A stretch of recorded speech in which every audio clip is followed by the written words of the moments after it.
আজকে করলাম চুই হাঁস আর ভর্তা খিচুড়ি দিয়ে এই বছরের মতন শীতের আনুষ্ঠানিক বিদায় অনুষ্ঠান। সবসময় তো রান্দা চুই খাইছো, কিন্তু কোনোদিন কি ঝাল তেঁতুল দিয়ে কাঁচা চুই খাই দেখিছো? পিকনিকে যাওয়া উপলক্ষে হাতে পরে ফেললাম মেহেন্দি। কি ভাবতিস আমি দিছি? ওই গুণটুকুই খালি আমার নেই। আসসালামু আলাইকুম। একটা সংসারের প্রতি মেয়েদের তখনই মায়া জন্মায় যখন একটা মেয়ে দায়িত্বর পাশাপাশি ওই সংসারে মাতব্বাড়ির অধিকার পায়। এই যে যেমন ধরো আজকে আমার ঘরে কি রান্না হবে, কতটুকু রান্না হবে, সেইটুকুর সিদ্ধান্ত আমি নেব। আর এই কথাটা কিন্তু শুধু আমি না, আমার দাদি, আমার মা, আমি, আমার ছেলের বউ, তার ছেলের বউ, পৃথিবীর সকল নারীর ক্ষেত্রে এক।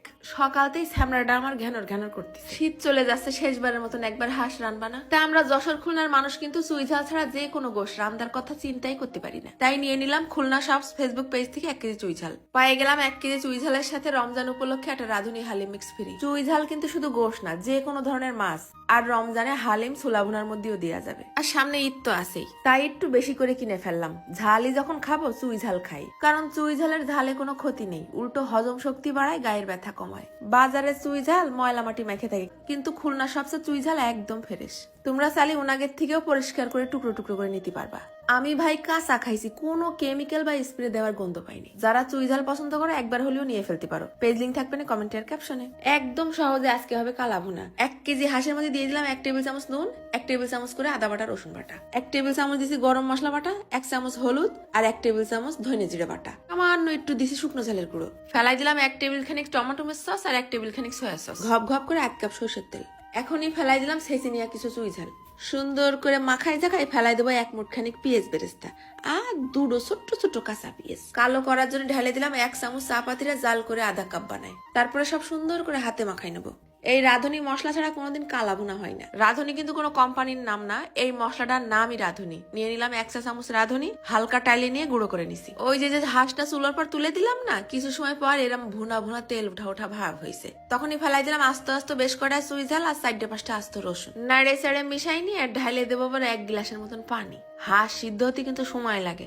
যেই 80% সিদ্ধ হয়ে গেছে তখন দিয়ে দেবো ওই রাঁধুনি মশলা গুঁড়োটা। মিশাই নিয়ে সরাই দেই, পাশের চুলোয় অল্প আছে জাল হোক। এইবার দিয়ে দিছে আবার খানিকটা সর্ষের তেল। তার মধ্যে দিয়ে দিলাম বেশ 4-5টা শুকনো ঝাল, বেশ কিছুটা রসুন কুচি আর আদা কুচি, খানিকটা ভাইজে নেই। ভাজা হয়ে গেলে শেষ পর্যায়ে ঢেলে দেবো ওই হাঁস ভুনার মধ্যে। বাগার ঢালার পর আরো 5 মিনিট কম আছে দমে রেখে দিলেই হয়ে যাবে না সুস্বাদু চুই হাঁসের কালা ভুনা। বাবারে, রান্নার পর চুই ঝালগুলো কিরাম করে তাকায় রয়েছে, না খেয়ে পারা যায়। আজকে করিলাম 4 রকমের ভর্তা, সাথে চুই হাঁসের কালা ভুনা আর খিচুড়ি।